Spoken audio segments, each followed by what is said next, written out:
Imagine you survived one of the worst bombings in human history, only to wake up years later believing you've been abducted by aliens who see all of time at once. Well, that's the story of Billy Pilgrim in Slaughterhouse-Five.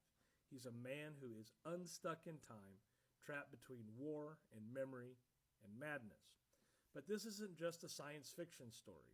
It's Kurt Vonnegut's attempt to make sense of the senseless, to find meaning in the destruction of World War II.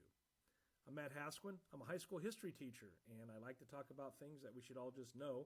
And I like to help out my Scholar Bowl kids too. So I want to talk about Slaughterhouse-Five. It's one of my favorite books, and I keep coming back to the stuff that I like. So let's talk about Slaughterhouse-Five. So Kurt Vonnegut wasn't guessing about war when he wrote it. He lived it. And as a young American soldier in World War II, Vonnegut was captured by the Germans during the Battle of the Bulge, and he was sent to a prisoner of war camp in Dresden.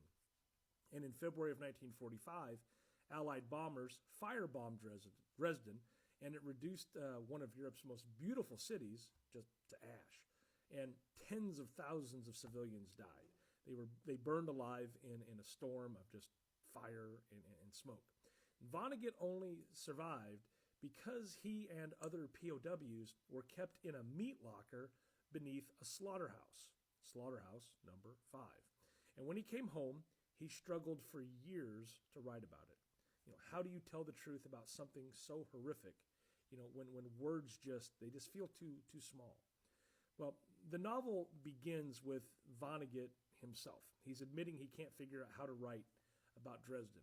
And then he tells Billy Pilgrim's story, part soldier, part time traveler, and another part tragic witness.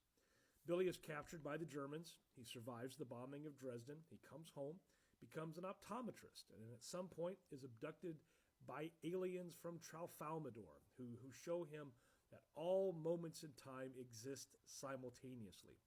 The aliens tell Billy there is no why. And to them, death isn't final. It's just one moment among many. And that phrase becomes the book's refrain every time someone dies. So it goes.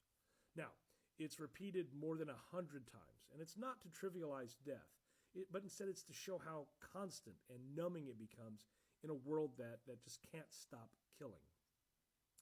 On the surface, Slaughterhouse-Five is a war novel, but underneath it's more of a meditation on trauma and free will, but also just absurdity. As far as the war and trauma aspect go, Billy's time travel mirrors the way that trauma works, how survivors relive moments again and again, trapped between the past and the present. When we get to some aspects of fate and free will here, the Tralfamadorians, their view of time, that everything is predetermined, offers comfort, but it also offers a good deal of just despair. Because if everything always has been and always will be, then responsibility disappears. Then we look at the absurdity of war.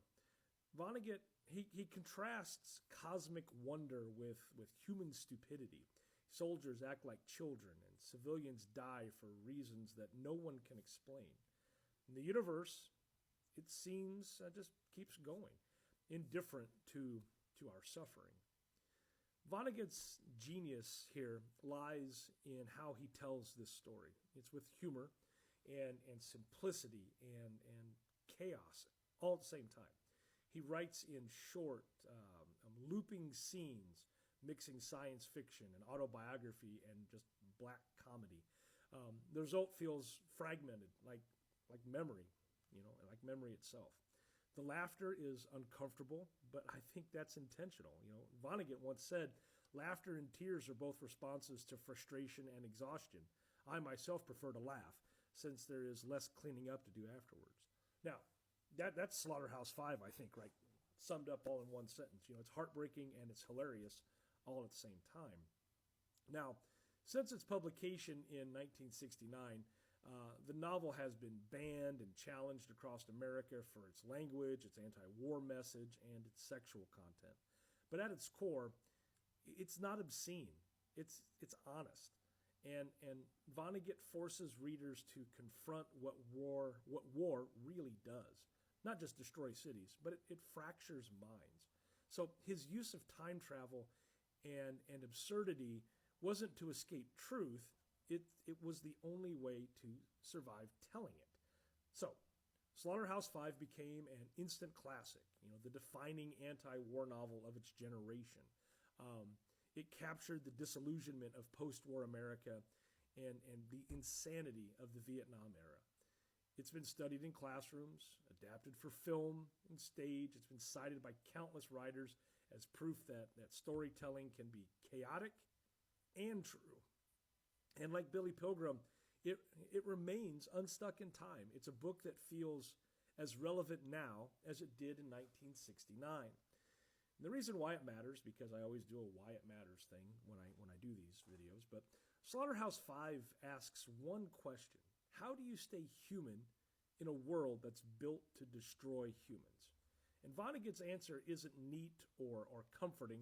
It's, well, deeply human. And it's you remember, you laugh, you tell the story even when it makes no sense. Because if you don't, the silence wins. So that's Slaughterhouse-Five. It's a war story. It's a time travel story. It's a survivor story. And it's a reminder that between absurdity and that line between absurdity and tragedy is very thin. And that sometimes the only honest response to the horror is to whisper, so it goes. Thanks for watching.